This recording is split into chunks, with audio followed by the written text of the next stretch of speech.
আসসালামু আলাইকুম football fans, আমাদের চ্যানেলের আরও একটি নতুন ভিডিওতে আপনাদের সবাইকে স্বাগতম। এএফসি এশিয়া কাপ কোয়ালিফায়ার্সের গ্রুপ পর্বের প্রথম ম্যাচে চিরপ্রতিদ্বন্দ্বী ভারতের বিপক্ষে মাঠে নেমেছিল বাংলাদেশ। সেই ম্যাচটিতে অবশ্য জওহরলাল নেহেরু স্টেডিয়ামে গোলশূন্য ড্র করে বাংলাদেশ।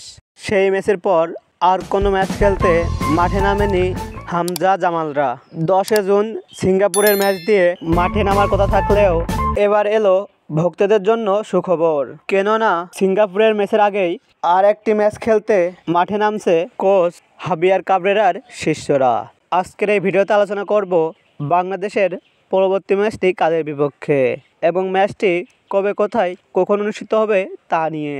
মূল ভিডিওটি শুরু করার আগে আপনি আমাদের চ্যানেলে নতুন হয়ে থাকলে চ্যানেলটি সাবস্ক্রাইব করে পাশেই থাকুন। সিঙ্গাপুরের ম্যাচকে সামনে রেখে প্রস্তুতি ম্যাচ খেলতে মাঠে নামছে বাংলাদেশ, যেখানে বাংলাদেশের প্রতিপক্ষ হিসাবে থাকছে ভুটান। বর্তমান ফিফা র্যাঙ্কিংয়ে 904 পয়েন্ট নিয়ে 183 নাম্বার অবস্থান করছে বাংলাদেশ। বিপরীতে 906 পয়েন্ট নিয়ে 182 নাম্বার অবস্থান করছে ভুটান। তাই র্যাঙ্কিংয়ের তুলনায় বাংলাদেশের থেকে কিছুটা এগিয়ে রয়েছে ভুটান। বাংলাদেশ বনাম ভুটানের মধ্যকার ম্যাচ দিয়ে বাংলাদেশের মাটিতে অভিষেক ঘটতে যাচ্ছে হামজা চৌধুরী, ফামিদুল ইসলাম ও সামিদ শমের। বাংলাদেশ বনাম ভুটানের মধ্যকার এই প্রস্তুতি ম্যাচটি খেলা হবে বাংলাদেশের জাতীয় ফুটবল স্টেডিয়ামে। বাংলাদেশ বনাম ভুটানের মধ্যকার এই ম্যাচটি অনুষ্ঠিত হবে বাংলাদেশ সময় অনুযায়ী আগামী 4 জুন বুধবারে।